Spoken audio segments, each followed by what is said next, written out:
بسم الله الرحمن الرحيم.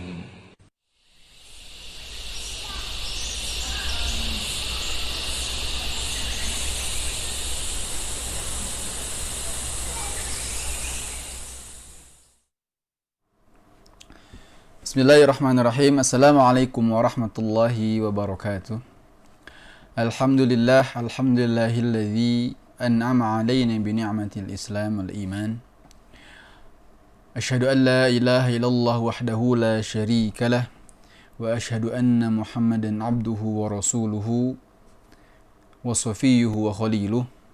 Allahumma salli ala Muhammadin wa ala alihi wa ashabihi wa man sara hadihi ila yaumiddin wa ba'd.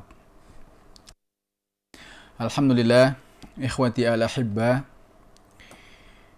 kita berjumpa kembali di halqah atau pertemuan yang sekarang sudah yang kesekian kalinya, di mana di materi sirah ini kita sudah sampai di materi bahwa Nabi kita Muhammad sallallahu alaihi wasallam memulai dakwahnya secara terang-terangan. Ketika kemarin dakwah secara sembunyi-sembunyi sudah kita bahas, awal dakwah terang-terangan sudah kita bahas, dan dimulai dari situlah banyaknya rintangan menjumpai Rasulullah SAW dan para sahabatnya. Ya, di antaranya ketika banyaknya sahabat Nabi, banyaknya orang-orang yang masuk Islam di Mekah, mereka mendapat rintangan seperti para budak. Bahkan di setiap kabilah, ketika menjumpai salah satu anggota kabilahnya masuk agamanya Muhammad SAW, maka mereka tidak segan-segan untuk menangkapnya, memukulnya, bahkan sampai memenjarakannya, mengurung mereka. Ya. Tapi itu semua tidak menjadikan surutnya orang-orang untuk masuk agama Allah Subhanahu Wa Taala ini. Nah. Taib. Dari sana, orang-orang kafir Quraisy, waktu demi waktu mereka merasa bahwa rintangan yang mereka buat, siksaan yang mereka lakukan kepada pengikutnya Rasulullah SAW tidak begitu berarti, bahkan semakin banyak orang yang masuk Islam. Nah, sampailah mereka yang sudah kita bahas kemarin, datanglah pemuka-pemukanya itu kepada Rasulullah memberikan usul. Mungkin kalau sekarang dengan atas nama atau istilah toleransi. Muhammad, kami akan ikut menyembah Tuhanmu di beberapa hari, dan kau biarkan kami dan kalian semua menyembah Tuhan kami di beberapa hari yang lain. Nah, maka turunlah ayat Qul ya ayyuhal kafirun ila akhiril ayah. Ya. Tidak sama. Tidak mungkin kita sujud kepada Allah Subhanahu wa Ta'ala dan di lain waktu kita tunduk dan sujud kepada selain Allah Subhanahu wa Ta'ala. Ya. Tertolaklah semua itu. Nah, kemudian maka Nabi kita Muhammad SAW di sisi lain melihat begitu gencarnya orang-orang kafir Quraisy dalam menghalangi sahabat-sahabatnya untuk ibadah, menghalangi orang-orang untuk masuk agama Islam.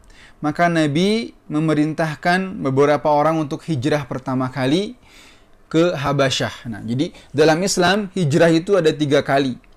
Satu hijrah yang pertama ke Habasyah, yang kedua hijrah yang kedua ke Habasyah pula, barulah hijrah kubro, yaitu hijrah dari Mekkah menuju Madinah Al-Munawwarah. Taib. Hijrah yang pertama ini diikuti oleh 10 orang laki-laki dan 5 orang perempuan.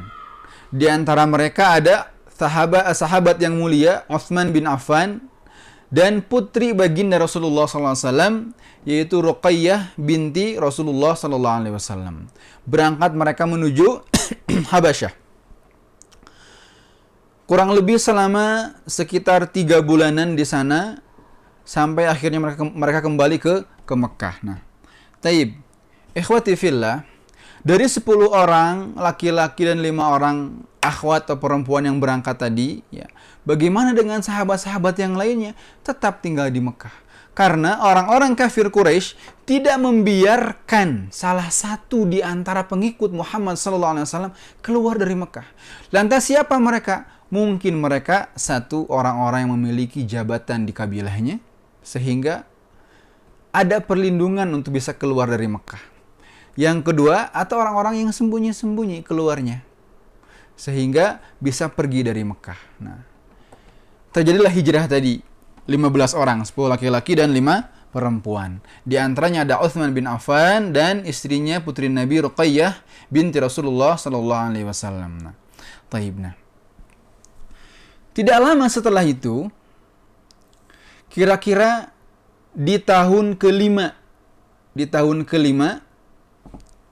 Nabi mendakwahkan agama Islam, masuklah 2 orang yang membawa perubahan. Kepada perkembangan dan penyebaran agama Islam ini. Yang pertama, paman Rasulullah sallallahu alaihi wasallam yang kita kenal dengan singanya Allah Subhanahu wa taala. Siapa dia? Dialah Hamzah bin Abdul Muttalib. Yang kedua, dialah sahabat yang mulia yang diberi julukan Al-Faruq, yaitu Umar bin Al-Khattab. Ikhwati fillah al-ahibbah. Dua-duanya mereka memiliki cara tersendiri dalam masuk Islam. Dua-duanya memiliki momen tersendiri dalam masuk Islam. Sebut saja Hamzah. Hamzah dikatakan dalam riwayat bahwasanya ketika Rasulullah sallallahu alaihi wasallam sedang dihadang oleh Abu Jahal dan teman-temannya, diejek, dicaci, dihina, mungkin sampai pembulian fisik ya, kalau saat ini kita bilang pembulian, ya, rintangan fisik yang beliau dapatkan. Sampailah berita itu kepada Hamzah yang ia sedang berburu.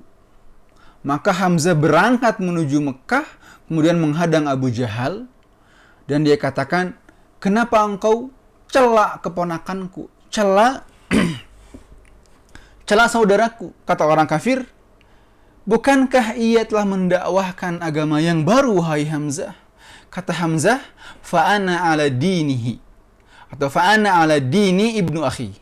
Maka aku sungguh sudah berada dalam agamanya anak saudaraku ini. Ikhwati fillah al-ahibbah. Nah, di sana mulailah titik Hamzah radhiyallahu anhu, meskipun dia belum bersyahadat. Dia pulang ke rumah, Nabi selesai daripada di hari itu dari aktivitasnya, pulang ke rumah, Hamzah berpikir, aku sudah berkata demikian. Maka dengan lamanya berpikir, akhirnya dia memutuskan untuk berangkat menuju Rasulullah SAW dan bersyahadat di depan keponakannya itu. Ikhwati fillah, dengan Islamnya Hamzah membawa perubahan. Takutlah semua orang kafir Quraisy, gentarlah semua sanadid kaum Quraisy, gentar.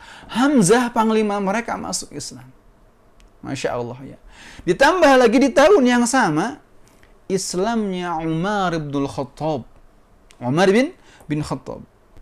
Dalam kisah yang ma'rufnya, Umar bin Khattab, dia keluar dari rumahnya, dia adalah orang yang selalu dan senantiasa menjadi yang pertama dalam menghalangi dakwah Nabi kita Muhammad SAW.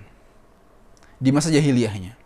Di hari itu Umar keluar dari rumahnya dengan kebencian yang teramat besar. Dia ingin memenggal kepala Nabi kita Muhammad SAW. Sesampainya di jalan, dia bertemu seorang sahabat, dikatakan namanya Nuaim. Dia berkata, ila aina anta ya Umar? Mau kemana engkau, wahai Umar? Kata Umar, aku ingin menuju rumahnya Muhammad, ke tempatnya Muhammad. Di mana Muhammad? Maka terjadi perdebatan di sana, yang akhirnya Nuaim memberitahu bahwasanya, ya Umar, sebelum kau menuju ke sana, perbaikilah dulu dari keluargamu. Bukankah saudarimu Fatimah sudah mengikuti agamanya Muhammad? Dengan muka merah padamnya Umar berbalik menuju rumahnya Fatimah.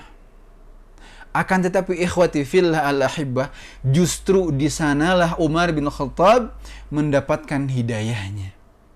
Didapatinya Fatimah sedang belajar Al-Quran bersama sahabat Khabbab bin Arad.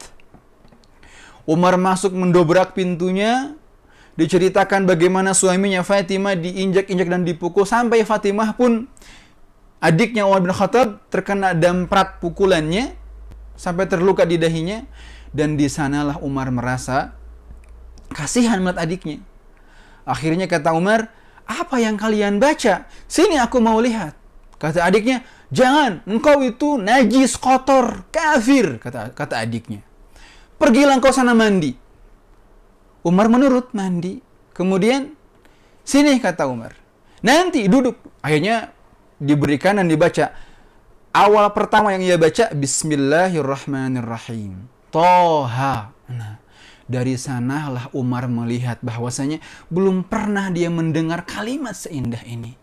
Mulailah benih-benih hidayah tumbuh di dadanya, dan ia akhirnya berangkatlah. Bertanya dulu, di mana Muhammad sekarang? Akhirnya diberitahu oleh Khabbab, Rasulullah berada di luar Makkah, ketika di rumah Arqam bin Abil Arqam. Berangkatlah Umar menuju ke sana sambil tetap tangannya memegang pedang yang terhunus. Sampai di sana digedorlah pintunya. Ketika sahabat melihat, innahu Umar, dialah Umar. Umar datang ke situ, wah, jika seandainya dia dalam keadaan yang pertama ingin berbuat atau ingin membunuh Rasulullah, tentulah ini musibah. Umar, dan dia membawa pedang yang terhunus. Akhirnya semuanya akan kata Hamzah, buka pintunya. Ketika dibuka, dipeganglah tangannya yang memegang pedang, dan tangan satunya lagi kemudian dia disuruh duduk di hadapan Nabi kita Muhammad SAW. Kemudian dipegang dadanya sampai akhirnya Umar luluh dan dia berkata, asyhadu alla ilaha illallah wa asyhadu annaka Muhammadar Rasulullah, atau asyhadu annaka Rasulullah. Ikhwati fillah al-ahibbah, Islamnya Umar bin Khattab dan Hamzah radhiyallahu anhuma membawa perubahan yang sangat signifikan dalam Islam. Ya.